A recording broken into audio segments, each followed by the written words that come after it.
அழகான படிப்பினை தரக்கூடிய ஒரு அர்த்தமுள்ள ஒரு சம்பவம். நபியுனா தாவூத் அலைஹிஸ்ஸலாத்து வஸ்ஸலாம் அவர்களுடைய காலத்தில் நிகழ்ந்த ஒரு சம்பவம். ஒரு துறவி இருந்தார். அவர் எப்படிப்பட்ட ஒரு துறவி என்றால், அவர் உழைத்து சாப்பிட மாட்டார்.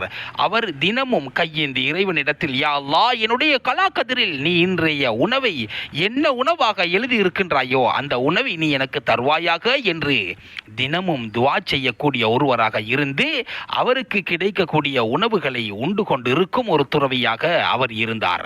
ஒரு நாள் அவருடைய வீட்டிற்குள் ஒரு ஆடு வந்து விடுகிறது. அந்த ஆட்டை அவர் அறுத்து சமைத்து சுவைத்து சாப்பிட்டு விடுகிறார். ஆட்டின் உரிமையாளரோ அந்த ஆட்டை அனைத்து இடங்களிலும் தேடி பார்க்கிறார். அவருக்கு அந்த ஆடு கிடைக்கவில்லை. ஊருக்குள் ஒரு செய்தி பரவுகிறது.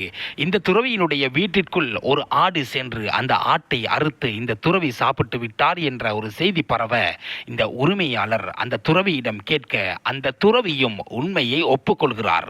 இந்த விடயத்திற்கான தீர்ப்பை எடுப்பதற்காக வேண்டி நபியுனா தாவூத் அலைஹிஸ்ஸலாத்து வஸ்ஸலாம் அன்னவர்களிடத்திலே இந்த விடயம் கொண்டு செல்லப்படுகிறது. விடயத்தை விசாரித்த நபியுனா தாவூத் அலைஹிஸ்ஸலாத்து வஸ்ஸலாம் அன்னவர்கள் உரிமையாளரிடம் கூறுகிறார், இறைவனின் கட்டளை வந்திருக்கின்றது, அந்த ஆட்டை நீங்க அந்த துறவிக்கு தானமாக கொடுத்து விடும்படி. இதை கேட்டு ஆட்டு உரிமையாளர் கோபப்படுகிறார். நபியுனா தாவூத் அலைஹிஸ்ஸலாத்து வஸ்ஸலாம் அன்னவர்கள் கூறுகிறார்கள், மறுபடியும் இறைவனினுடைய கட்டளை வந்திருக்கின்றது, உங்களுடைய ஆட்டு மந்தையில் எத்தனை ஆடுகள் இருக்கின்றதோ அத்தனை ஆடுகளையும் அந்த துறவிக்கு தானமாக கொடுத்து விடும்படி இறைவனின் கட்டளை வந்திருக்கின்றது என்று கூற மீண்டும் மீண்டும் அந்த உரிமையாளர் கோபப்படுகிறார்.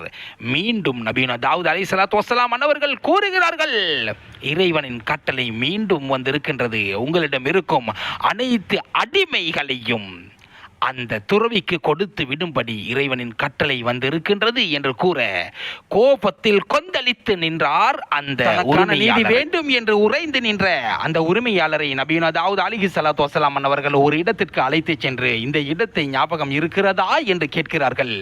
கேட்ட நேரத்தில், நபியே, எனக்கு இந்த இடம் ஞாபகத்தில் இல்லையே என்று கூற நபியுனா தாவூத் அலைஹிஸ்ஸலாத்து வஸ்ஸலாம் அவர்கள் கூறுகிறார்கள், நீங்கள் ஒருவரை பல ஆண்டுகளுக்கு முன்னால் கொலை செய்தீர்கள். அவருடைய செல்வத்தை பார்த்து அவருடைய பணத்தை பார்த்து பொறாமை கொண்டு அவருடைய சொத்துக்களின் மீது நீங்கள் ஆசை கொண்டு கொலை ஆண்டுகளுக்கு முன்னால் அவரிடம் நீங்கள் வேலை செய்தீர்கள்.